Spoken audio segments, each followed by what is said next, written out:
Good morning, class 6. Beta, our next topic of history chapter is Jainism. The last and 24th tirthankara of the Jainas was Varthaman Mahavir. इनके Jainism के जो 24 तीर्थकार थे वो वर्धमान महावीर थे. He was a Kshatriya prince of Lichvis, a group that was part of the Vaji Sangha. अब ये क्या थे, ये क्षत्रिय से बिलोंग करते थे और प्रिंस ऑफ द लिचविस के प्रिंस थे. A group that was part of the Vajji sangha. At the age of 30 he left home and went to live in a forest.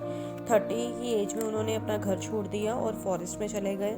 For 12 years he led a hard and lonely life and the end of which he attained enlightenment. 12 years तक इनकी जो life थी वो बिल्कुल मतलब बहुत ज़्यादा hard थी और लोनली थी. At the end of which इसके एंड में उनको एनलाइटमेंट मिली. Taught a simple doctrine, men and women who wish to know the truth must leave their homes. उन्होंने मतलब एक ही नॉलेज दी. उनके अकॉर्डिंग ये था कि जिसको भी ट्रुथ को फाइंड करना है, कोई भी चाहे मैन है चाहे वो वुमेन है, उसको अपना घर जो है वो छोड़ना पड़ेगा. They must follow very strictly the rules of अहिंसा. वो अहिंसा के रूल्स बहुत ज़्यादा फॉलो करते थे. विच मीन्स नॉट हर्टिंग और किलिंग लिविंग बींग्स. मतलब जिसका मतलब क्या है, किसी को भी कोई भी नुकसान ना पहुंचाना. Followers of Mahavira who were known as Jainas, जो इनके शिष्य होते हैं उनको जैनास बोला जाता है. Had to lead very simple life. उनकी जो लाइफ होती है वो बहुत ज़्यादा सिंपल होती है. They had to be absolutely honest and were specially asked not to steal. उनकी क्या होता है, they had to be absolutely honest. वो जो होते हैं वो बहुत ज़्यादा ऑनेस्ट होते हैं और उनको स्पेशली ये बोला जाता है, मतलब स्टील करना मतलब चोरी करना किसी मतलब बहुत ज़्यादा इसमें बुरा माना जाता है. Also they had to observe celibacy.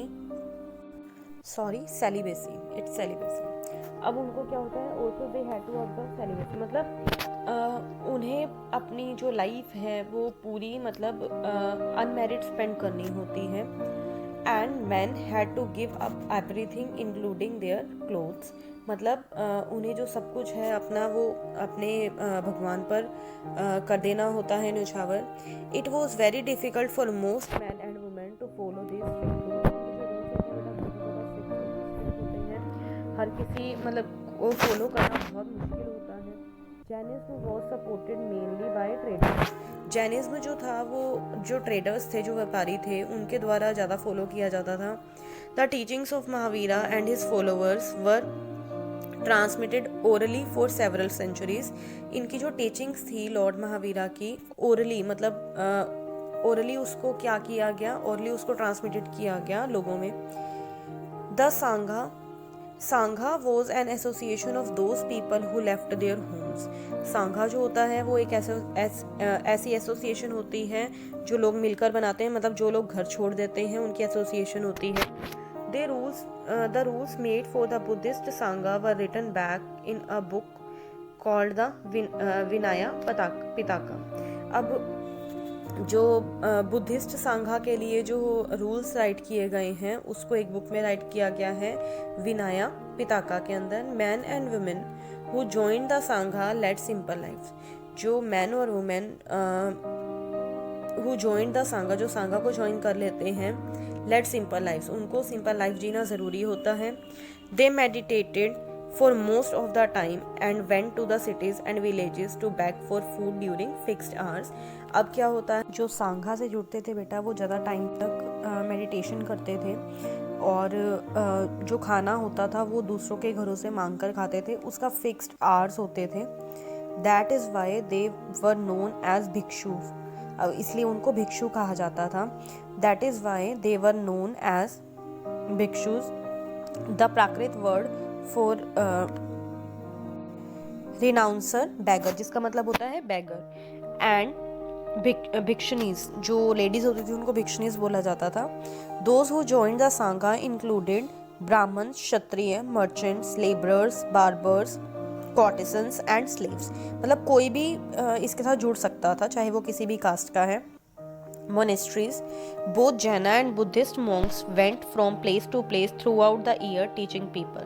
जो जैन धर्म के या बुद्ध धर्म के जो भी मॉन्क्स थे, जो उनके फॉलोअर्स थे, वो क्या करते थे, वो मतलब लोगों को टीच करने के लिए, उनको लाइफ का ट्रू मीनिंग समझाने के लिए उन्होंने प्लेस टू प्लेस जाते थे वो लोग. The only time they stayed in one place was during the rainy season. सिर्फ एक टाइम पर वो एक जगह पर रहते थे जो रेनी सीजन था. When it was very difficult to travel, then their supporters build temporary shelters for them in gardens और they lived in natural caves in hilly areas.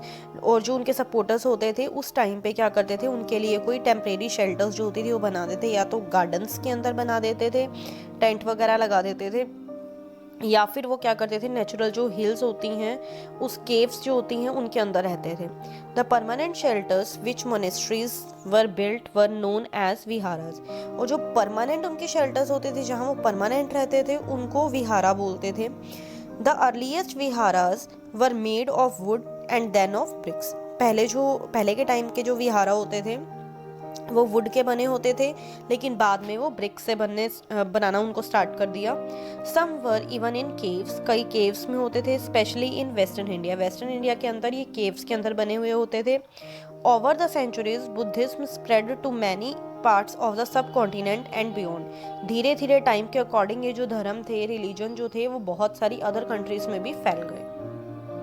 तो ये था बेटा जो अर्ली वैदिक पीरियड के अंदर न्यू आइडियाज़ और जो न्यू रिलीजन्स आए थे उसके बारे में जो हमने रीड किया. जैसे जैनिज्म था, बुद्धिज्म था, लोगों ने उनको धीरे धीरे मानना स्टार्ट किया, लाइफ का ट्रू मीनिंग जानना स्टार्ट किया. बहुत सारे लोग जो थे इनके साथ जुड़ गए.